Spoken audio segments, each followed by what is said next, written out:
এতদিন ইনস্টাগ্রাম করে আমরা তো এটা বুঝে গেছি যে যত বেশি এঙ্গেজমেন্ট আমরা বাড়াতে পারবো তত বেশি আমাদের আইডি গ্রো করাতে পারবো, আমাদের আইডি বড় করাতে পারবো। কি, তাই তো?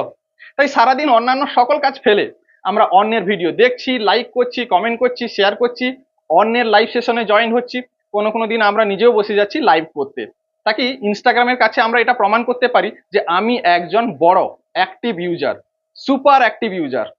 তাই তো? দেখুন, এতে কোনো সন্দেহ নেই যে আপনি যদি এই কাজগুলো করেন আপনি একজন অ্যাক্টিভ ইউজার হয়ে ইনস্টাগ্রামের কাছে থাকবেন। কিন্তু আমরা ইনস্টাগ্রামে এসছি কেন? শুধু অন্যের ভিডিও দেখার জন্য, নাকি নিজের ট্যালেন্টটাও দেখাবো? আমরা সকলে ক্রিয়েটার। আপনি যেটা জানেন, আমি যেটা জানি, সেটাই হচ্ছে ট্যালেন্ট, রাইট? আমি যেটা জানি, আমার ট্যালেন্ট দেখানোর জন্য আমি এসেছি এখানে। আপনি যেটা জানেন সেটা দেখানোর জন্য আপনি এখানে এসেছেন, তো সেটা ভুলে গেলে চলবে না। মানে এই সকল মানে এঙ্গেজমেন্ট বাড়ানোর সঙ্গে সঙ্গে আমাদের নিজের ট্যালেন্টটাও কিন্তু আমাদেরকে এখানে দেখাতে হবে, ভুলে গেলে চলবে না। তাই সঠিকভাবে আমাদেরকে ভিডিও বানাতে হবে, সঠিক নিয়মে আমাদেরকে পোস্ট করতে হবে, তাও আবার সঠিক সময়ে প্রতিনিয়ত। কি, আপনি করছেন তো?